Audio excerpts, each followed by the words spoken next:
I just wanted to mention as well, happy Sabbath everybody, it's lovely to have everyone here.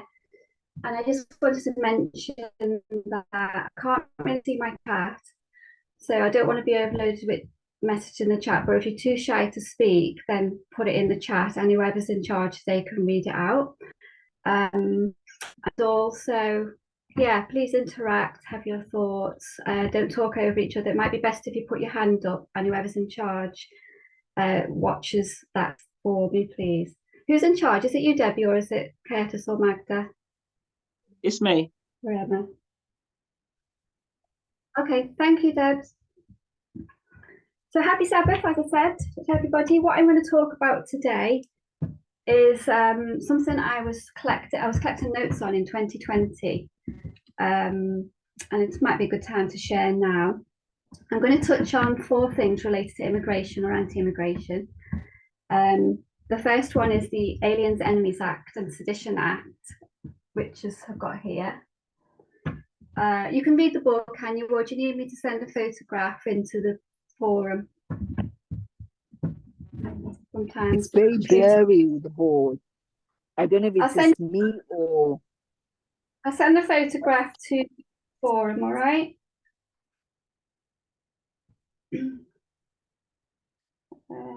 So there you go, it's in the forum, so no excuse. If you want to send that to people who are not on the forum, feel free. Emma, whoever. So yeah, the Aliens, Enemies Act, the Sedition Act, the American Citizenship Act, which is a bill called HR 117, which was introduced to the House during 2021 and 22. That last one, the American Citizenship Act, they're trying to change some words. And then last thing I want to talk about is India in Bible prophecy. Any questions before I start? Right.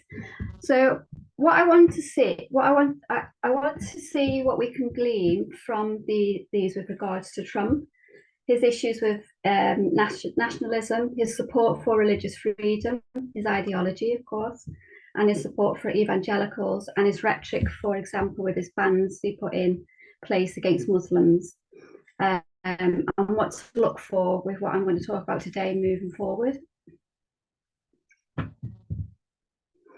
We know that Trump has stated that if he's re-elected, he would immediately invoke a federal law granting himself the unilateral power to detain and deport non-citizens in the United States who are older than 14 years old. Now that's it sounds like the Alien and Sedition Act of 1798. I put the date up there, which restricted immigration and free speech. Those 2 acts were 4 laws passed by the US Congress restricting aliens and curtailing the access of an unrestrained press in anticipation of an expected war with France in 1798. Any comments about the Aliens, Enemies Act and the Sedition Act? I'll move on. So let's go back to the beginning. In 1798, that year, the act was passed, was called, as I said, the Aliens Act, Enemies Act, and Sedition Act. So it gave the president power to give the power that the president got, which was signed in on July the 6th by John Adams, gave him the power to deport aliens living in the US with ties to US wartime enemies. As well as, like I said, if you've got the picture now from the forum, as well as, sort of stopping the press and power over immigration. As I mentioned, it was passed in 1798, and the Alien and Sedition Acts were 4 laws regulating aliens and restricting criticism of public officials. At the time, Thomas Jefferson, an American founding father, opposed vehemently the act, and as it showed that the government had become a tyranny. The Sedition Act was passed on, July 14th, 1798, and it gave John Adams tremendous power to define treasonable activity, including any false, scandalous, and malicious writing, and inciting the opposition of any act of Congress or President. Any questions about those two acts?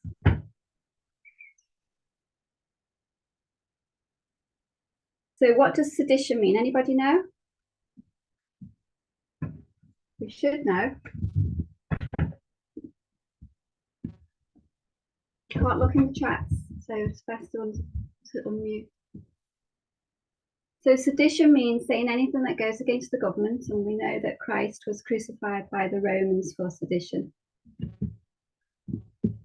The Alien Sedition Act had a negative impact on the nation through the deprivation of human rights and caused societal rebellion. We've got that here. So it gave power to the president to detain those that oppose the government and the president in any acts they wanted to put in, and caused deprivation of human rights and kind of like a revolution in society, rebellion. This was in 1798. So to paraphrase, the acts and the laws were signed into law by President John Adams in 1798, and the Alien and Sedition Act consists of 4 laws passed by the Federalist-controlled Congress. As America prepared for war in France, these acts increased residency requirement for American citizenship from 5 years to 14, authorized the president to imprison or deport aliens considered dangerous to the peace and the safety of the United States, and restricted speech critical of the government. So I'll paraphrase that again there, so you should be quite clear now what these two acts did do. The laws say that the president may order non-citizens to be apprehended, restrained, secured, and removed as alien enemies. The bill put in 2021 by the Democrats was to change words like non-citizen and aliens. And I think they wanted to do that with the citizenship, the US Citizenship Act, because I think they know what's coming. So they're trying to remove, because of the problems with the border and immigration, they're trying to remove certain words so they can't, so Trump or the Conservatives can't use these acts, because this Enemies Act, I think is still in. It's not been got rid of. We know one of the first jobs Trump will do when in the White House is to sort out the border and remove those he believes are aliens or not true patriots to the United States. Also, he wants to stop the right to citizenship for those who come into the USA to have children, so they can gain American citizenship. That's the right of 14th Amendment, I think. So that's this one here. So I've moved from the Aliens Enemies Act, Sedition Act, to the US Citizenship Act, which stopped those coming into the US to give birth to a child so they can gain citizenship. Any questions? Comments? Everyone's quiet. Hello. Hi, Steve. I'm sorry, I can hardly hear you. I wonder if somebody could send the link to my email address. The sound is probably better on the iPad. Apparently, Emma's already done that. Oh, okay. Thank you. Moving on. We know one of the first Hi, jobs Natalie. Yes. Hi, blessing. It's Marshall. Oh, sorry. Yeah, I had a question. How do we deal? Let's say Trump becomes president, and we've identified from Revelation 18 that like the Sunday law, the speaking of the nation will come from its legislative branch and its judicial branch. How do we deal with the laws that are brought by the president, like, or the presidium? How do we deal with it? Yeah, like with the speaking of a nation, and I'm just thinking in line of that, like how do we treat that? What do you think? I would say how would we treat that at a prophetic level? For example, if we're going to say the Sunday law comes and we should see acts coming from either the the judiciary and the legislative branch, there's silence from the spirit of prophecy about the presidium. And I was just asking how, if Trump comes in, he introduces a law that the one to do with citizenship, immigrants, and so forth. How do we deal with those laws? How do we count that as speaking of the nation? Do we exclude that? Maybe that's where I'm coming from. Okay, I'm not too sure, but I think the Sunday law would be, like we've said, and our elders have said, it might not just be one particular law, so there might be many laws. I'm not sure if you're asking, are they going to be related to the Sunday law, the immigration laws and the acts, or are you saying which part of, you're asking more of a question about the judicial and the executive, because Ellen White didn't talk about the executive. So does that make sense that it might be part of the immigration, is part of all the laws that Trump would bring in, and that would be against the Constitution? It would be, the move over to, what did you say? Did you say the nation speaking like a dragon, did you say? Yeah. Anybody else got any thoughts? I think it might be the fact that,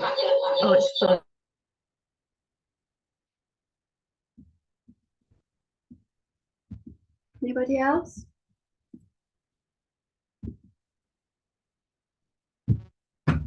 I tend to think that it will still be passed through the legislative, and we know that the judiciary is already right wing and will just probably follow in the steps of Trump anyway. So if Trump leads and they follow, do we count that as speaking as the dragon because they're still doing it? I think will the House be, if it's mainly Republican, if it's majority Republican, won't they just do what Trump says?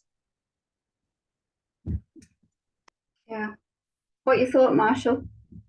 Okay, so no, I'm just thinking, like you said, if Trump passes the laws, and like with the Sunday law, it's not, we're not just saying it's going to be one law, but like there'll be many.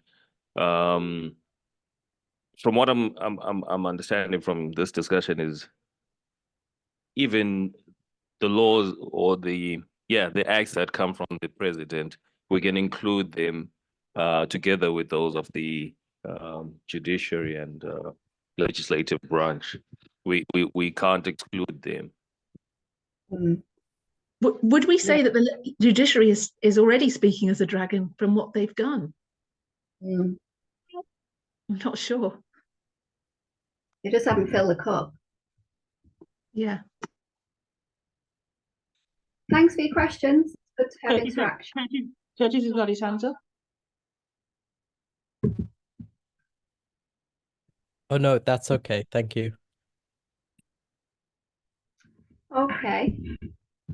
So you're understanding a little bit about the Aliens and Enemies Act, the Sedition Act, about what it did then and how it kind of could look. And now we're already seeing the restriction of the press quite a bit when Trump was in office.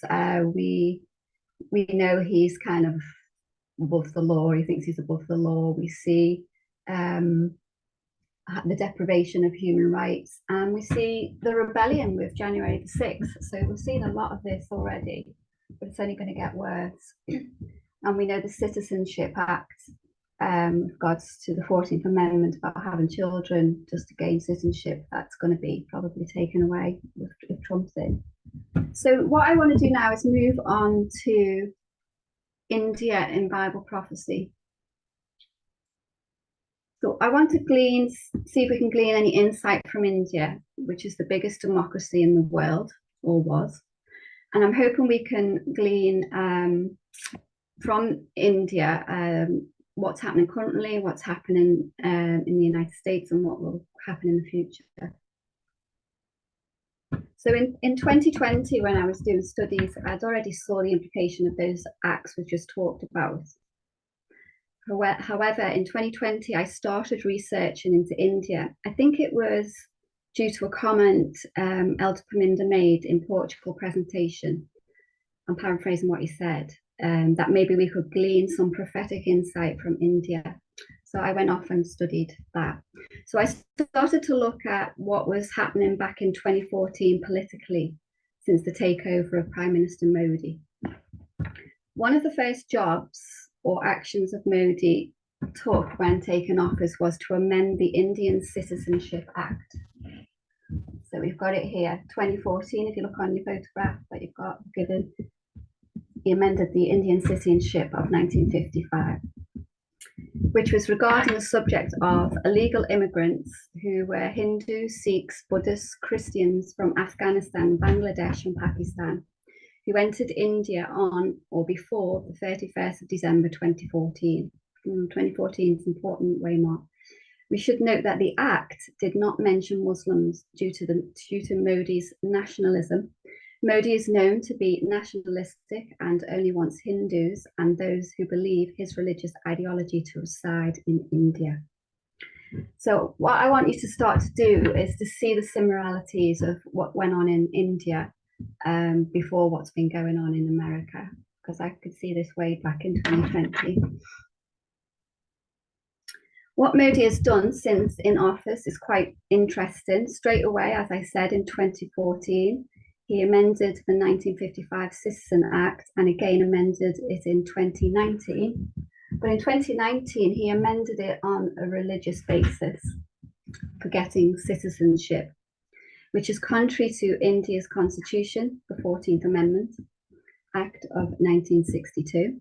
Interestingly, Article 14 of the Constitution of India provides for equality before the law or equal protection of the law within the territory of India. It states, the state shall not deny to any person equality before the law or the equal protection of laws within the territory of India.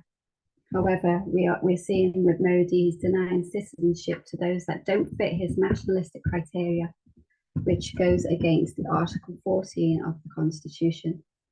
It's strange that it's called the Indian Constitution is called the 14th Amendment. I forgot to mention also in 2003, Modi wasn't Prime Minister, but an amendment was done to the Citizenship Act for a parent born in India. Both parents must be legal Indian citizens for citizenship. So it's all very sounding like America. Any comments on that? I'm just talking about what the biggest democracy in the world has been doing since 2014.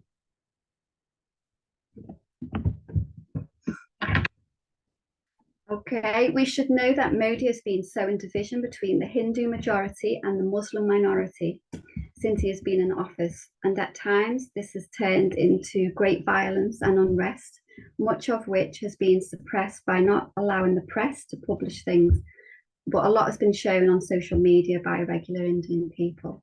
So he is suppressing the media, as we know, and a lot of people with social media have been posting things to show what he's been up to. Any questions?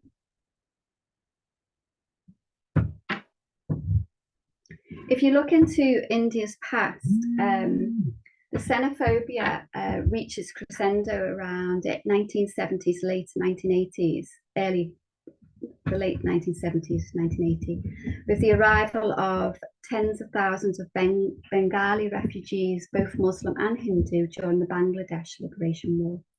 So this is when it started becoming, anti-Muslim in the 70s and the 80s. The Bengali origin Muslims were attacked during an anti-immigration agitation in 1983 called the Assam Movement. It's pronounced, I think, in their language as Acham, the original language. Nearly 2,000 Muslims were massacred, which brought the issue into national focus. So during that agitation of the anti-immigration of Muslims, that's when it started to come more into focus worldwide.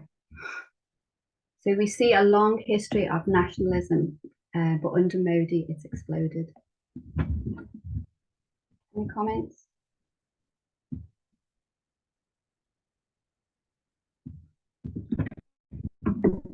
forward a little in 2016. Remember, Modi took office in 2014. The BJP's campaign, which is Modi's conservative political party, their slogan was about the rights of the indigenous people, the Hindus, the community, and I can't pronounce it in their language, but it's community, land and cattle. That's their slogan. The BJP is the conservative party in India that Modi's connected with.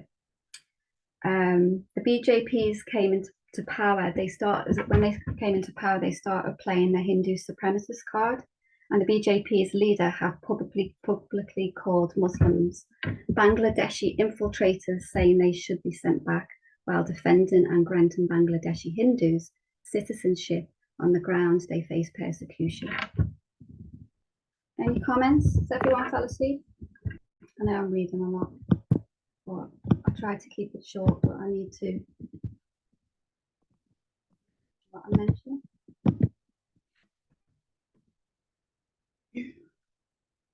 Before Modi was Prime Minister, he was still well known by the BJPs and the conservative Hindus.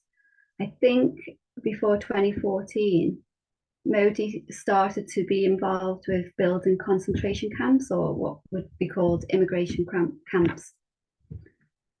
And they were near the, yeah? Natalie, sorry, Primrose has got a hand up. Yeah. Okay, so I just wanted to confirm that I'm with you together. So the persecution of the Banglis, if you are Hindu, you are fine, but if you are Muslim, then you are the one that is persecuted and denied citizenship. Yeah, that's what Modi's trying to do. And obviously, you'll understand a little bit why a lot of Muslims are now being persecuted and sent to these camps. Okay. Thanks, Bruno. So it's basically based on religion, not on maybe where you come. It's racist as well. It's anti-Muslim, and it's the religion as well. Okay. Thank you. No problem. So near the Himalayas in northeastern state of Assam village in India's first standalone detention centre for people who didn't or don't meet the new citizenship rules. Now, keep in mind, the reason I'm giving you this about India is because I think it's going to be very similar to what's happening in the United States with regards to Muslims and those who don't fit the citizenship or the ideology of the right wing and Trump. So this standalone camp centre, if those who don't meet the new citizenship rules were sent to these camps, quite a few were finished. I think some of them finished being built in 2020 before COVID hit. The detention centres are surrounded by high boundary walls with watchtowers. The first centre was built held 3,000 people who were found to be foreigners illegally staying in Assam area by the state government, which was and is controlled by Modi. So 3K doesn't sound like much back then, but it's a small fraction of the 1.9 million left off the state citizenship list so far.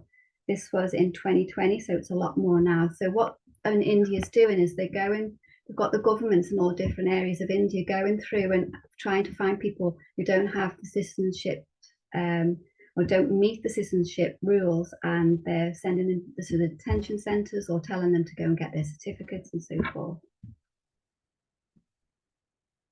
Modi is pushing other states to follow suit and had broken ground on 5 similar facilities stretching from the south to Punjab in the north. So there's quite a few now built, bigger, larger detention centres or immigration centres, whatever you want to call them, in different parts of India.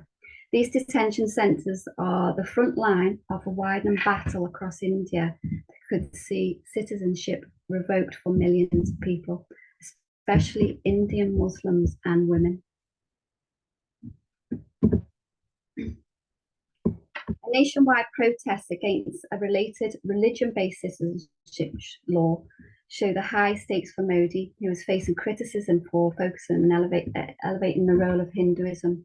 So you see there, like Primrose asked, you see there's also this religious-based sort of like, you know, if you're not Hindu, then there's an issue with getting citizenship. Modi's right-hand man, described from his party, described undocumented migrants from neighbouring Muslim-majority Bangladesh as termites during a campaign rally in 2019.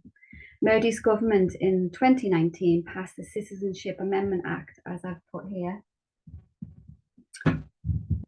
allowing non-Muslims from neighbouring countries to seek citizenship.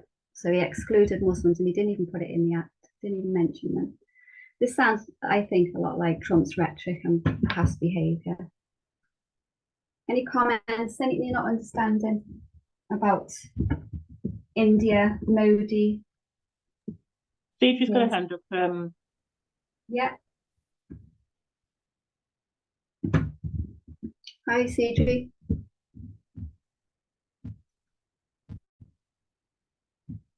I'm going to move on if you don't speak. So India is not alone among nations that turn citizenship from a pathway to inclusion into an instrument of exclusion.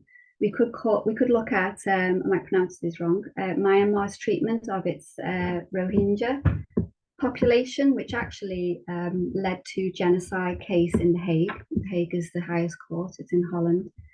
So there's a lot of issues going on with Muslims and, you know, anti-nationalistic citizenship situation.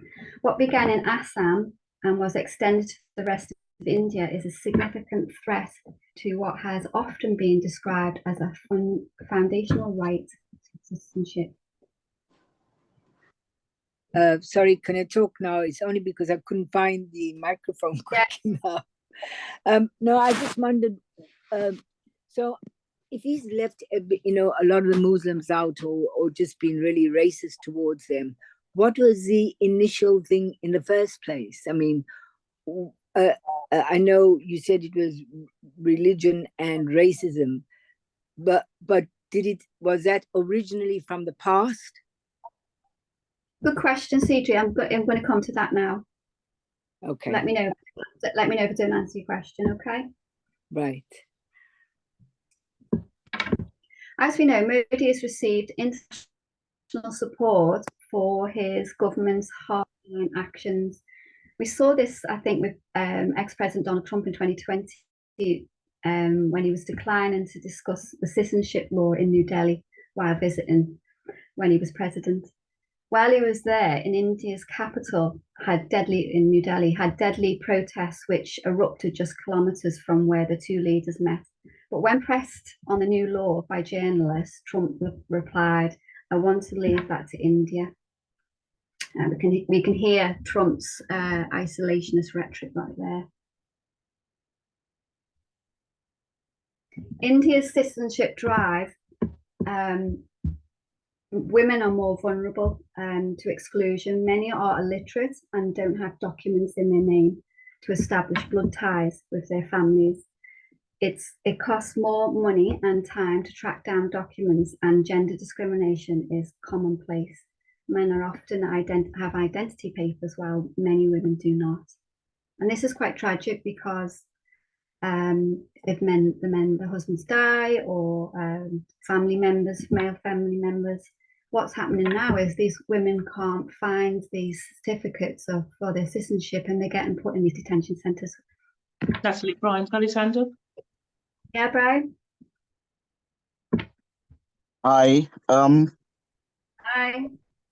I'm just a little confused on the comparison of India and the United States. It seems like India is discriminating on the basis of religion. And Trump, on the other hand, is on a different wavelength as far as I see. It's not religion. it's a mixture of race. I want to say he's nationalistic, but America itself is made up of so many other nations. So, yeah. That's what he doesn't want. That's what he doesn't want, isn't it, Brian? If you hear his rhetoric now when he's doing his campaigns, the ones he's attended, it's not what he thinks America should look like, all the different nations. He wants them out, and he wants them to be, you know, white supremacist, nationalistic, probably right wing. I know he, you know, he's right wing because he gets in votes and so forth. But it's I think it is quite similar in the sense that he wants America to look a certain way, and religion is involved, and you have to be a through and through born American citizen, both parents, whatever. I think that's how he thinks, and this is how Modi thinks. But that's messed up because his background isn't what he's campaigning for. His wife's background isn't what he's campaigning for. Her parents, and so much of America is that way anyway. I think Trump is just a chancer who will leap at anything to put him in the forefront, to be something, you know. And the right wing issue is just a platform for him to use. The religious right are a platform for him to use. It's just mumbo jumble as far as I'm concerned. Absolutely, but he is nationalistic. He is going to destroy democracy in America come Sunday law. Just like Modi, he is racist, just like Modi. He is nationalistic, just like Modi. And regards to religion, like you say, you'll just go along with the right wingers, so it'll all look like India is today. And will get worse in the future. They've already built detention camps in America, and they've already got thousands of people from the border in these camps. But yeah, you're right, Brian. He's wherever it is, wherever he can do to just gain power, he'll do it. Any other questions? Thanks, Brian.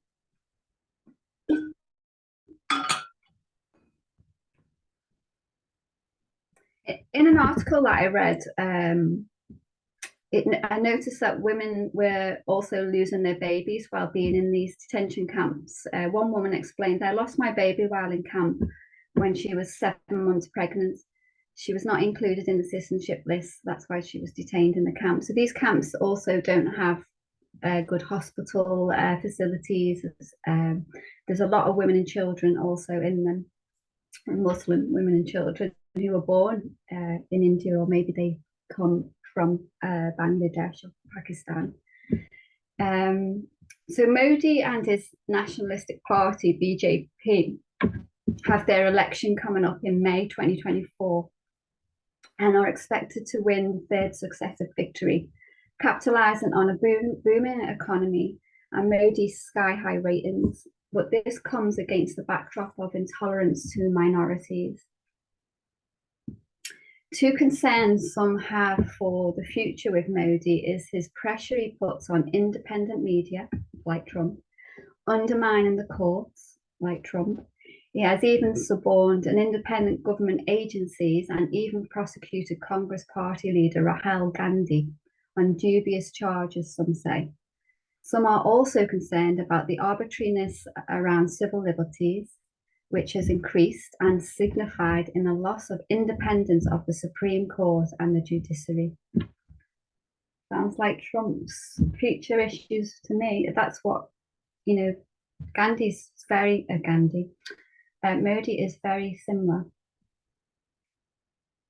However, the BJP has been trying to win votes from women via the BJP policies for poorer women, with better sanitation, making cash transfers to women's accounts. So they're doing all this because they know that they've got to get all the votes coming up for the May election. I also wanted to mention a big win recently for Modi, which happened last week with the consecration of the new Hindu temple. Modi is responsible for the build of the temple and was head of the inauguration of it, which was a big event in India. I think even someone from France, President from France, was there. It represents a triumphant moment for when India's Hindus can proudly assert their identity after centuries of Muslim and British rule. Some say the Hindu temple is a sign of Modi's nationalistic ideology. There used to be, I think there used to be an ancient Muslim temple in its place till the Hindu mob went in and torn it down in 1992. The mob were from a Hindu supremacist group, which Modi belonged to, some say, since he was young. So we see the mixture here of religion and the racism against Muslims. In a Vox article I read, some say that the understanding of the temple story is thus an essential to understanding one of the most important issues of our time, how democracy has come under existential threat, some saying the rise of Modi-style populism and the erosion of Indians' democracy. So we see the rise of populism around the world. We've seen it with Modi since 2014, and we see how democracy is beginning to collapse for many of these nations with people like Trump and Modi in charge. Any questions or comments?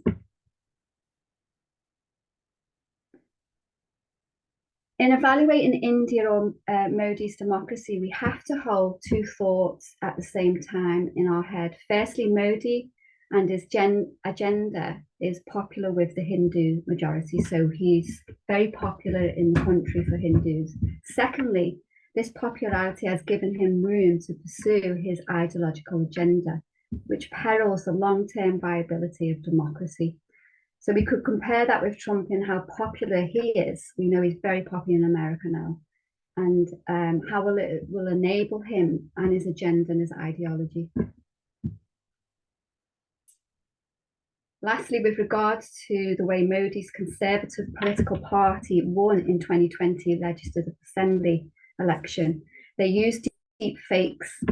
These were used for political purpose with manipulated videos of the BJP's president, Manju Tiwari, which was said to be distributed in Delhi and surrounding areas, reaching around 15 million people. So we also see deep fakes being used to win elections. Any comments?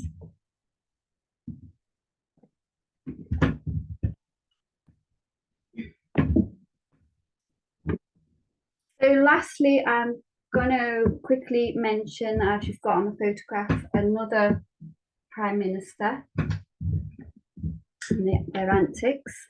An earlier Prime Minister in India was Indira Gandhi, first woman Prime Minister of India, known as the Iron Lady, in 1966.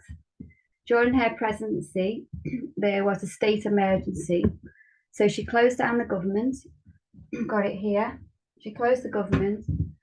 She censored the press due to what she saw as an internal and an external disturbance and threats to Indian state. She suspended the constitution. She suspended the elections. She cancelled them, as well as any civil liberties. She ruled as a dictator for 21 months. And at the beginning of her job in 1971-ish, she went to war with Pakistan in support with the independence movement, which resulted in India's victory, which helped India be the self-regional power of South Asia. And we know that the US has got problems in power struggles with Asia, and I think that's only just begun. She was assassinated in 1984 by her own bodyguard. Some believe it was due to military action she took and not stopping the killings of Hindu and Sikh minorities in the west and the east of Pakistan. This sparked some of the most communal violence in India has ever seen. In only 3 days, it was estimated that over 3K Sikhs were killed. Any comments?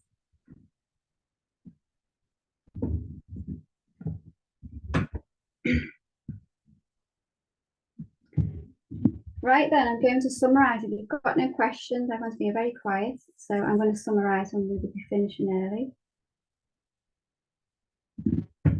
So we talked about the Aliens and Sedition Act and how they restricted immigrants and free speech with regards to press or saying anything against the government or acts of Congress, and the power that these acts gave to the president back in 1798. And how we know that Trump has mentioned in the press, you could go and search for it yourself, that he would invoke it, this act, and how he wants to change the Citizenship Act, not allowing people to have babies in the USA so they can gain US citizenship.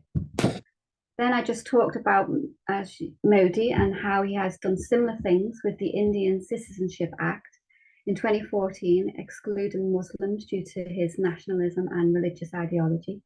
And again in 2019, but this time the Citizenship Act was amended based on a religious basis. And I spoke on how the Citizenship Act affected women and Muslims mainly. And finally, I just mentioned the woman president in India, who was a dictator for 24 months, how she closed the government, suspended the constitution, cancelled elections due to an emergency in the country, and was eventually assassinated by her own bodyguard in 1984. Any comments?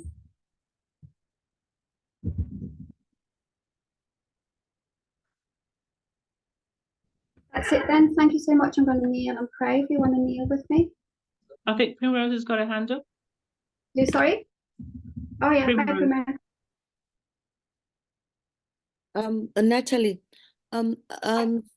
so I wanted to also find out in India, well, is it the suppression of free speech? Is it the extent?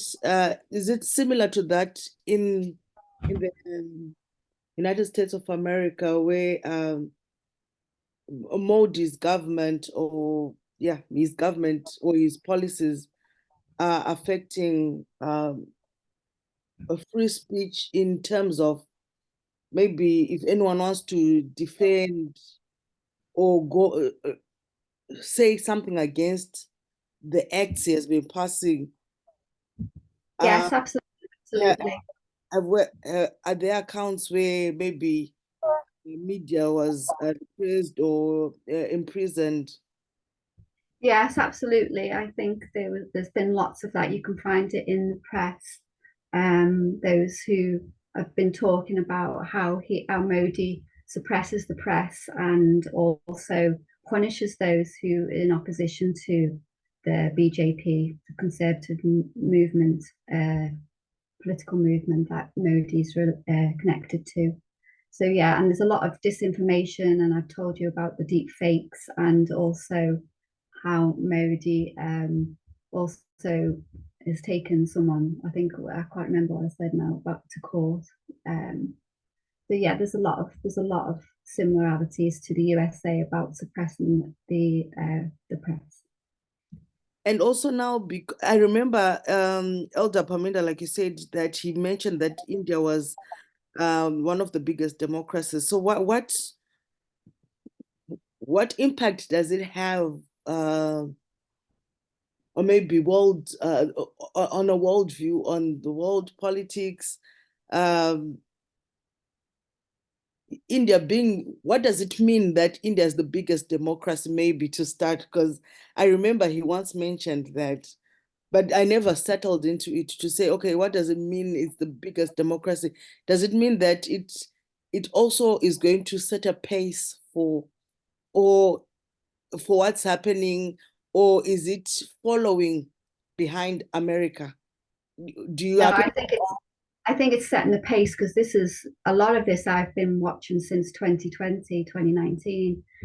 Modi's been in office 2014, and he's been at this game before 2014. He's had a mission, he's had a direction, And I think democracy, we still think that India is the biggest democracy. I would say it's not, it's coming down, especially with Modi. And if they get in on the third successive win in May, things are going to start to look very different. And because a lot of the press is suppressed and censored in India, we don't get to see a lot of what's gone on, a lot of heartache, a lot of bad things have happened. So I do think that there is no such thing as, even though it's a democratic way of voting that they're having the voting in May, it's all manipulated. I can't see, Curtis, the messages, so you're going to have to read them out or something. I hope that answers your question, Primrose.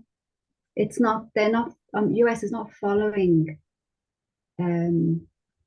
India. India's already been at this game of doing all what we started to see in America before. And that's why I think Elder Paminda said we could glean something from India for prophecy. And he said that back in 2020. Yeah. Thank you, Natalie. At least it kind of settled some questions I had. Right. Yeah, Brian's got his hand up, Natalie. Thank you, Primrose. Sorry, hi, Brian. First of all, Curtis's thing, somebody should read who's in control. Maybe you can read that, then I'll comment after that. Okay, I'll read it now then. Right, where are we? He's put, this is from Curtis. I've had a thought as well as Primrose. What came to mind was that being the biggest democracy makes it is the biggest sample size to show what can happen with democracy. Amen. Yeah. Amen. Yeah, I was going to comment more or less on the same lines, that this form of democracy is the democracy that is going to spread worldwide, and dictators around the world take a hold of that and say, this is our form of democracy too. And I'm just thinking personally of the situation in Zimbabwe, for example.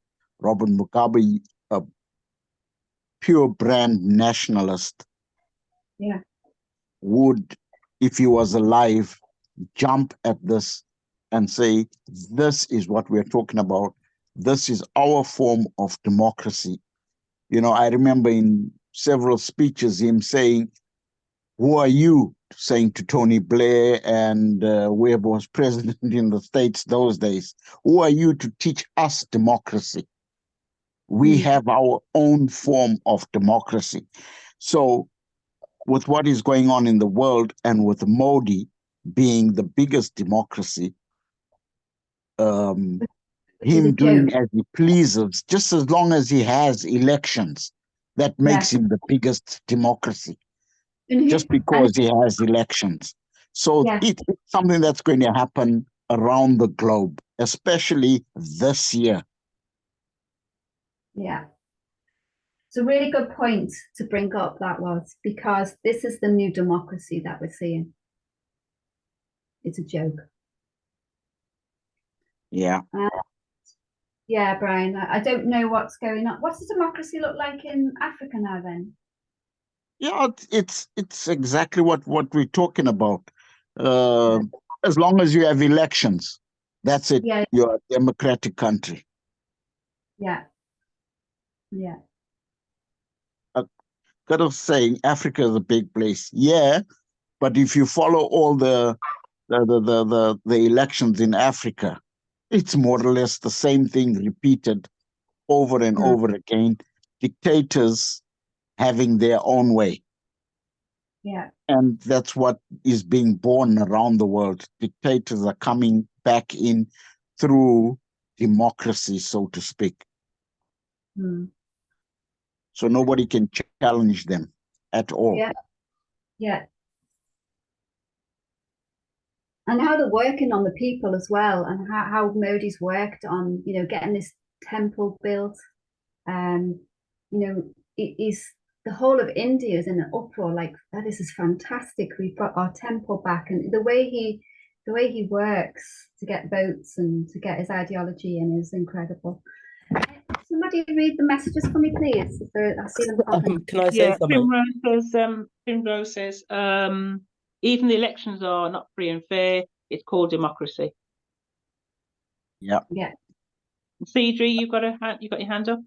Yeah, I just wanted to say you weren't making comparisons with the USA and India, were you? Were you just talking about the similarities? I'm making comparisons. Because it looks like that it's very similar. Yes. No, I just Yeah. wanted to get that. It's for me, it wasn't like when you say comparisons, comparing the similarities. Yes. Oh, okay. You know what comes to my mind now when you talk about the American system? We have the House and you have the Senate, and normally voters tend to, if they choose a president, they would choose a president with the majority in either the House or the Senate, not both. And for this to work for Trump, he's got to have control of both the House and the Senate. Otherwise, it's just going to be a logjam once again, like Biden is having right now, and Obama had at one stage. I think it was his first term. It keeps the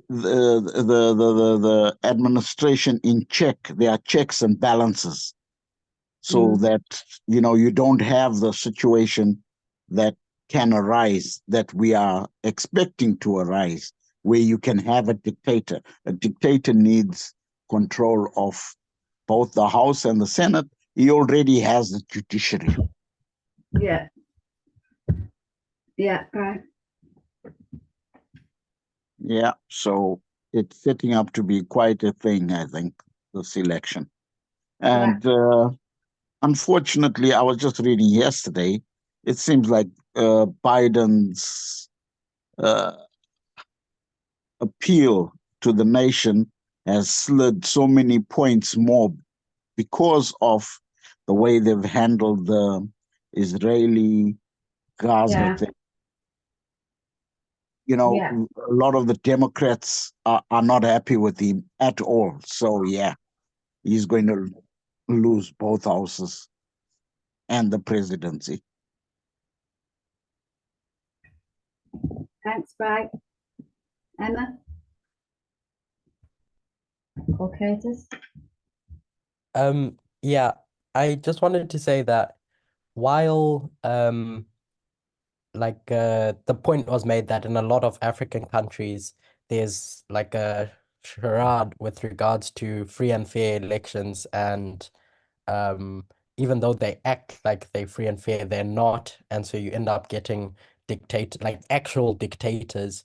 And there's other countries like Russia, where they claim democracy, but you can see it's rigged, and etc., etc. I just wanted to say that while that does happen in other countries, I do think that there is a distinction with how it happens in America.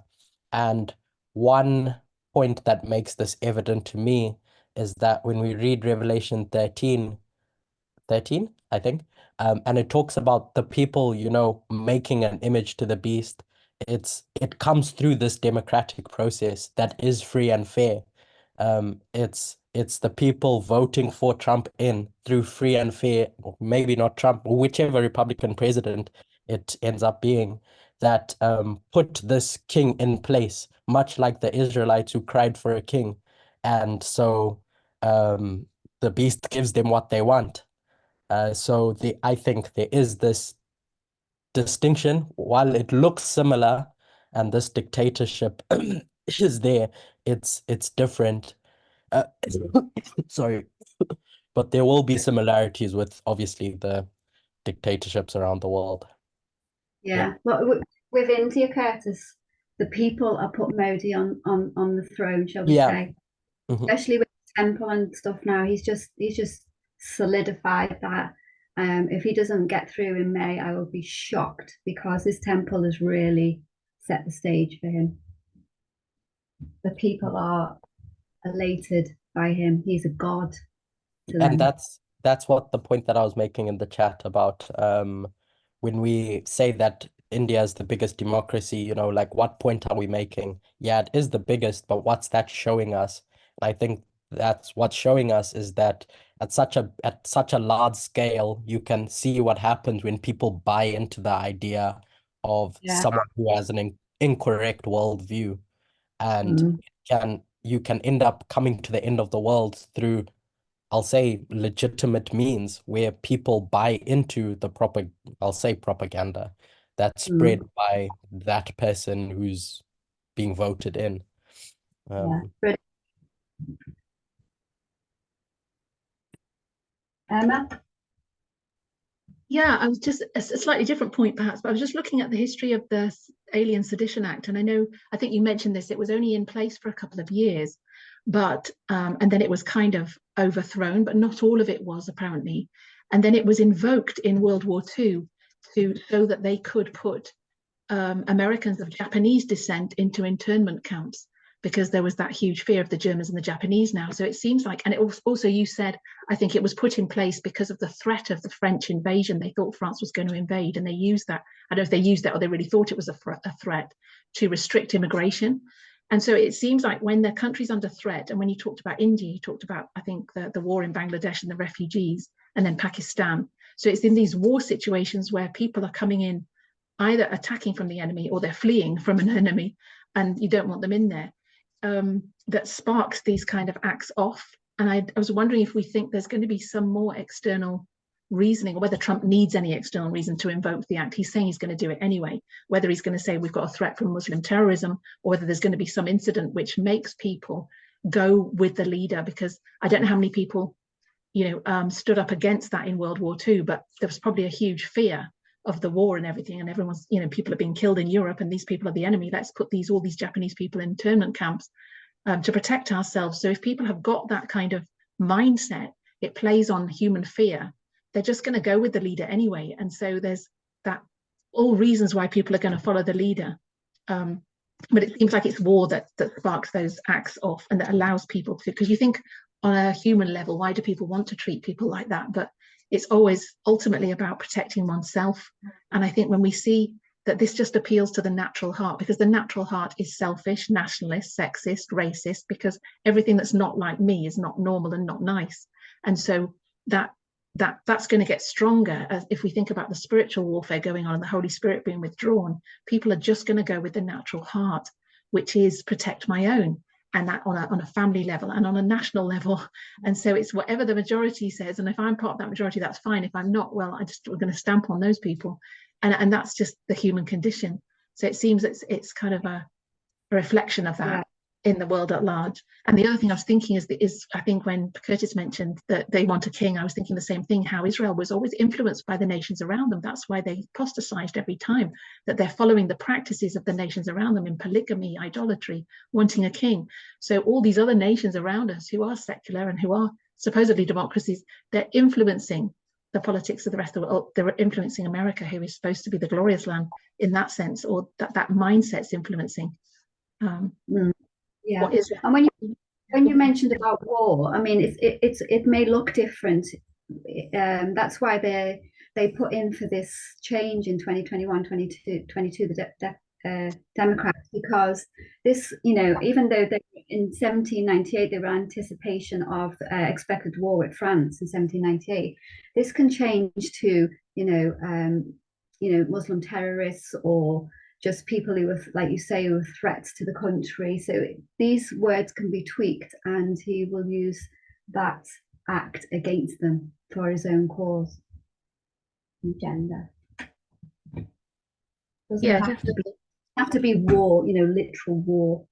It can be threat to the country. Yeah, and that plays on what we said in 1888, that's this big fear of these immigrants, that they're going to change the shape of our country, take our jobs. All that narrative is there in most nations. And people just believe what they want to believe to support that narrative because they're protecting their own. I had another thought, I've forgotten it, I'll come back. I don't know. No worries, thanks for your contribution. Anybody else before we wrap up? Yes, Natalie. Hi, who's that? It's Primrose. I Okay. I understand what maybe Curtis was saying, that they're choosing maybe Trump or Modi using the correct channel of democracy. But I wanted to also say that we might never really know whether it is everyone who is really for Modi, to what extent the opposition is because of voter suppression. You know, there's a documentary I watched on Frontline. If I remember the name, I will share it on the forum, where it was showing the election in America and voter suppression, how in some areas people were standing in queues for a long time without the ability to vote, you know, and that system was, which was saying is legitimately electing people, it's also not really legitimate because it is using voter suppression. So how do we know the extent of the amount of opposition that don't want people like Trump or Modi? I know in my country, in Zimbabwe, that voter suppression is a real thing, where people would be at the polling station throughout the night and still don't have access to vote. And then at the end of the day, a dictator is put in place and they say, oh, it was a free and fair election, it was democratic. So in as much as we might say, oh, in America, it's different from the rest of the world or Africa, but also in America, I saw that documentary and you could see that there was voter suppression. So it's not so legitimate, and it's not, I don't think people are getting a proper platform that is free to say we truly want this. Sometimes if it's in Africa, there's voter intimidation, you know. And I believe in countries like India, there's voter intimidation as well, where you can't fully elect the person you desire without repercussions. Charity, have you got something to say? Yes, I do. Go ahead, Natalie, then I'll speak. No, I was just going to say thank you, Primrose, for the contribution. Okay. I also had the same thought earlier when Curtis was speaking, that I think the reason why, even as a movement, we are studying America and identifying how the sixth kingdom is going down, right? And then we have the rise of the seventh kingdom, is because in as much as there is democracy in the United States and people are voting and all, there's been quite a lot of manipulation of those systems, and manipulation also of the people in society. Because one of the reasons why we even studied Cambridge Analytica and tried to understand the work that they did in changing or playing to people's fears in order for them to vote for a certain party, is because we wanted to see how democracy is being manipulated in that country, right? In as much as there's no, some of those things that happen in Africa, we can't really say they voted because really that's what they wanted, if you get what I'm saying. So you have that we need to consider as well. And we are actually identifying the fall of the United States because we can see that it's not the same as it was before, right? There's some things that have changed. Instead of things getting better, things are getting worse. And in as much as all the three branches of government are still there, there's checks and balances. But look at how things have happened. You have Mitch McConnell blocking judges from being elected. Why? Because he wants to put his own judges, right? And already with that system that has been put in place there, we can't really say that it's a democratic system that is actually free and fair, even though we can compare it as well with the African countries, but we contrast because we see with most of the African countries, it's quite open. You have votes, like ballots being stuffed before elections. You have people being beaten up so that they don't vote for the opposition, or even the opposition leaders being killed in some places, and all of that. In as much as it looks so bad because people are dying and all of that, we also need to look at what has been happening in America. In as much as it looks quite sanitized, it is also quite bad. So that's something we need to be able to see.